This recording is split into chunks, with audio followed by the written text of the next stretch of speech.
Bom, boa tarde a todos. Boa tarde, professor. Meu nome é Ellison. Junto com a minha colega Sofia, vamos apresentar o trabalho sobre vazamento de óleo do Exxon Valdez.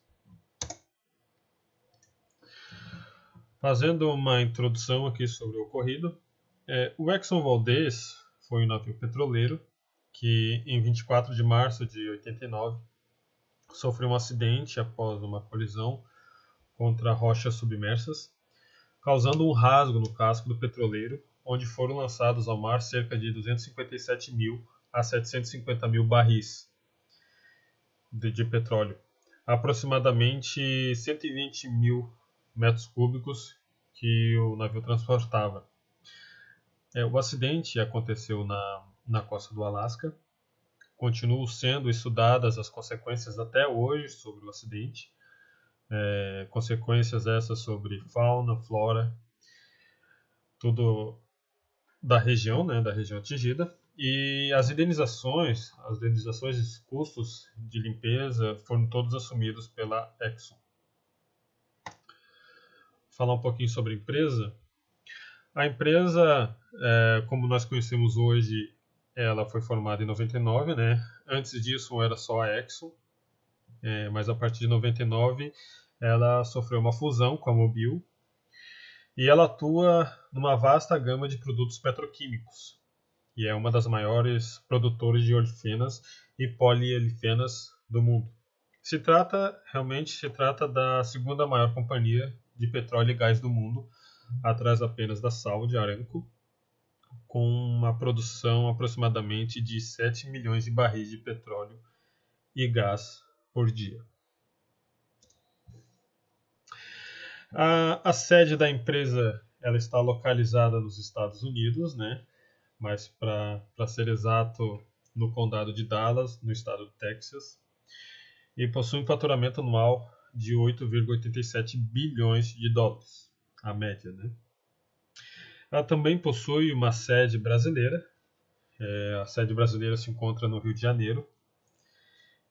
Em meados de 2003 também foi criada uma sede em Curitiba, que é um centro de suporte que atende várias operações da empresa, tanto localmente quanto ao redor do mundo, principalmente com serviços de informática e controladoria.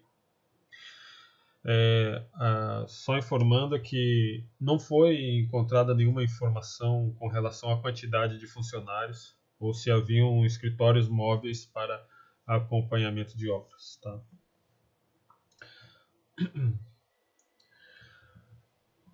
A situação atual da empresa, a ExxonMobil Corporation, opera atualmente no mercado sob a marca ExxonMobil.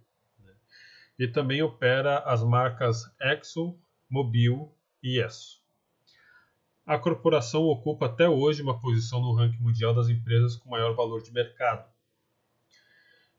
Ela teve um prejuízo de 20 bilhões de dólares no quarto semestre de 2020, para selar o primeiro resultado anual negativo de sua história recente. Devido à queda dos preços do petróleo, provocado principalmente pela pandemia,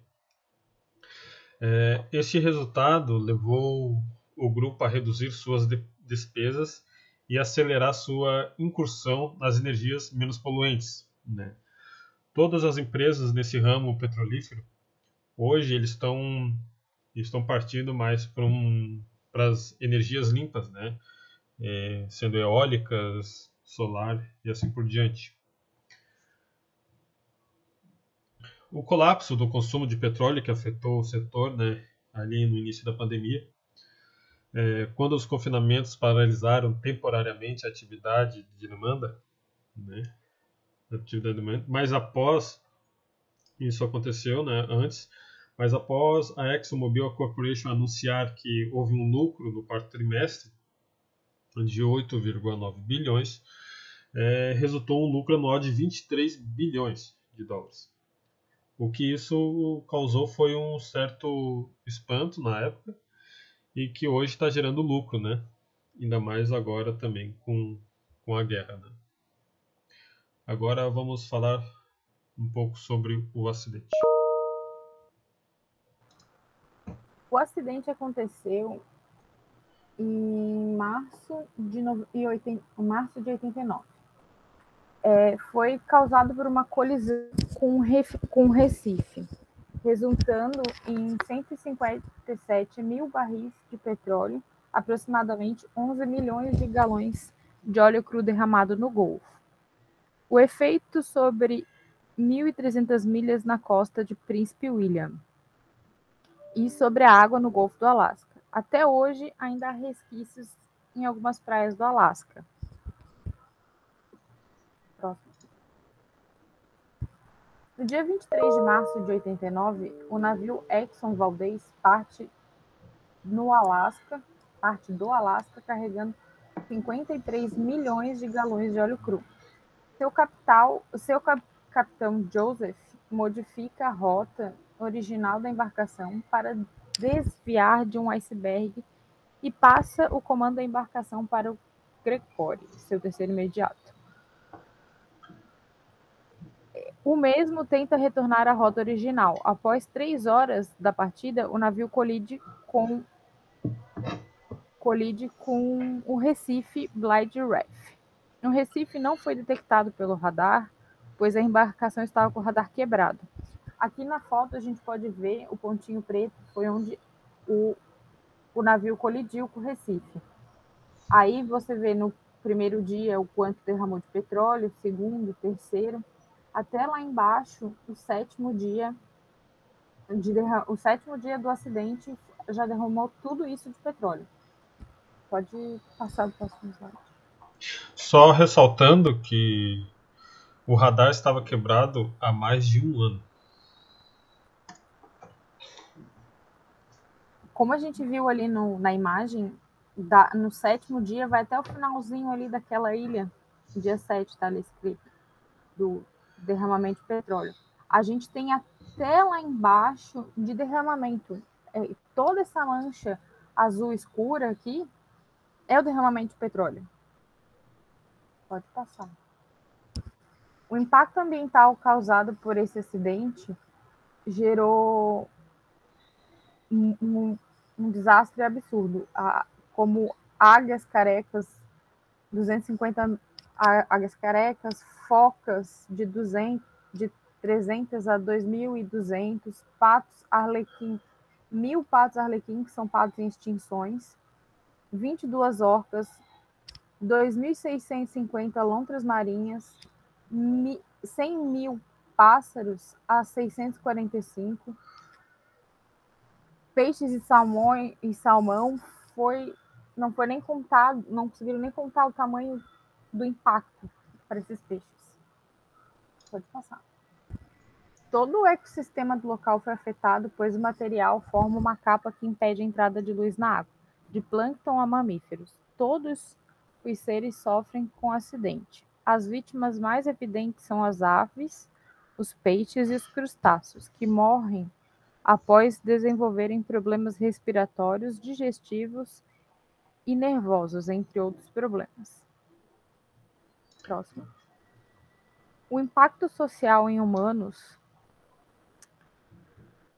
O óleo é potencialmente cancerígeno e pode ser absorvido de 3 formas: vias respiratórias, sistemas digestivos e pele. Também pode causar irritações cutâneas, dor de cabeça e náusea. O impacto social na região.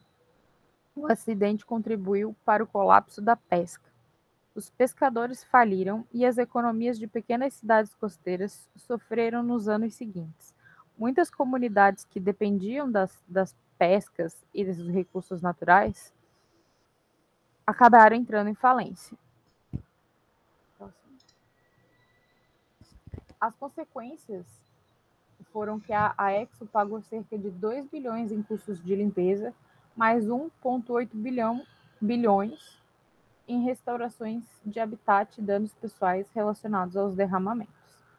O comandante foi absolvido das acusações criminais. Ele foi condenado por uma única acusação de negligência, contravenção e uma multa de 50 mil e condenado a realizar 1.000 horas de serviço comunitário.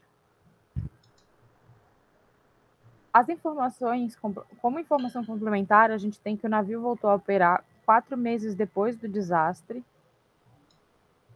e só transformado em sucata em 2012. Algumas áreas não foram limpas, a fim de obter uma região de controle e comparar com as áreas tratadas e não tratadas da região. Além de ser decisivo na lei de colapso duplo, o acidente da Exxon Valdez foi também a faísca para a criação de um fundo de segurança de vazamento de óleo, garantindo um montante de 1 bilhão para cada vazamento. Segundo o balanço de 2009, 16 mil galões ainda estão continuamente contaminando a região. Próximo. Uma análise do ponto de vista de engenharia de segurança.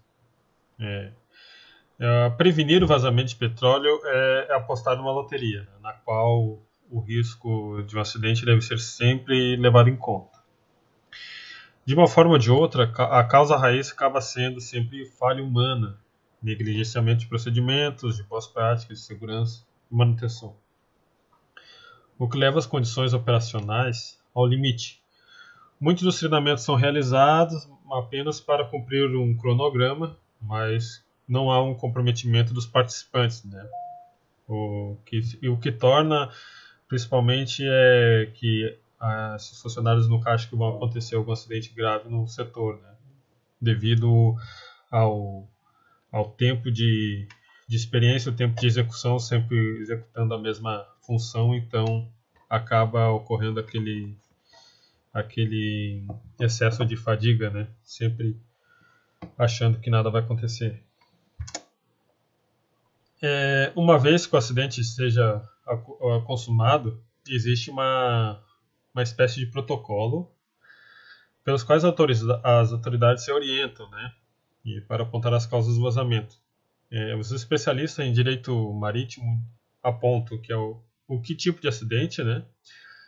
Se foi naufrágio, encalhe, erro ao longo das operações de carga, descarga ou abastecimento em bunkers, em área de aportuária e terminais, local onde ocorreu, afastado da costa ou em áreas iniciadas, baías, dimensão do volume vazado e contenção, o fator que depende do contexto do acidente e das condições meteorológicas, oceanógrafas, que permitam conter e recolher o óleo junto com a fonte do vazamento.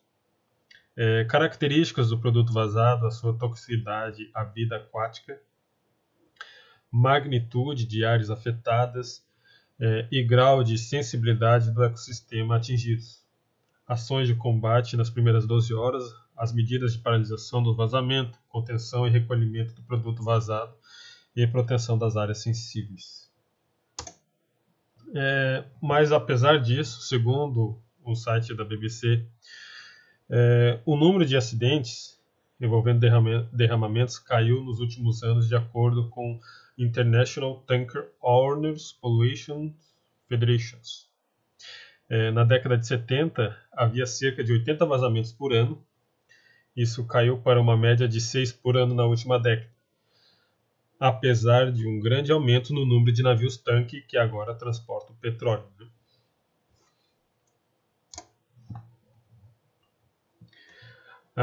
Essa melhoria, de acordo com a NIA Sakio da Intop, deve-se a uma regulamentação mais rígida, né? Deve-se a uma regulamentação mais rígida e melhorias nos padrões de segurança. Alguns dos maiores derramamentos ocorreram entre 78 e 91, e de todos os grandes derramamentos de óleo relatados desde 70, apenas cerca de 4% ocorreram após 2010.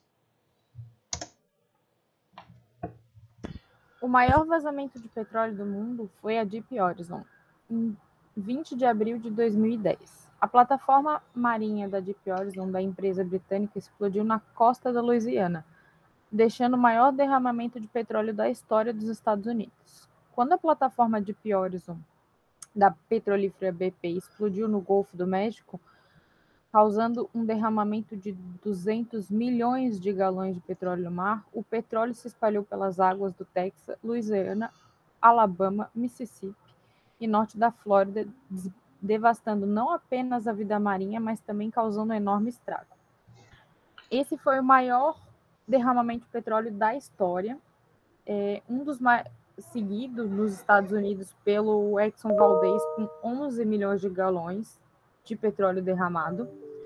A diferença é absurda, a gente pode ver ao longo desse trabalho o quanto o Exxon Valdez causou de problema ambiental. Então, para ter uma noção, não chegou nem perto do quanto a Deep Horizon derramou de petróleo.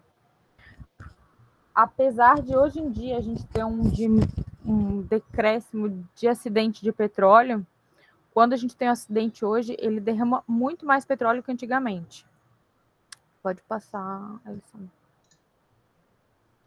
O que a gente pode concluir com esse trabalho foi que o acidente da Exxon Valdez ficou conhecido mundialmente, não apenas pela sua magnitude, mas também como o primeiro e maior acidente petrolífero, como também um marco decisivo para as mudanças no setor de navios de petróleo dos Estados Unidos.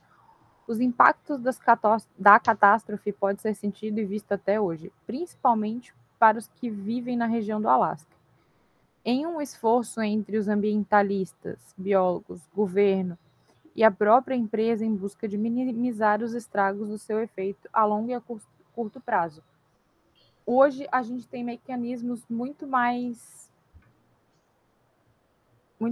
tecnológicos para melhorar esse derramamento. Como a Deep Horizon, eles usaram uns dispersantes na água que não foram usados na Exxon Valdez. É uma diferença bem grande de tecnologia, porque o Exxon Valdez foi em 1989 e o maior foi em 2010. Temos bastante diferença de tecnologia nesses anos. Então, apesar de tudo, o Exxon Valdez ainda é um derramamento de petróleo muito grande, com estragos até hoje sentidos. E é isso, pessoal. É isso, pessoal. Obrigado.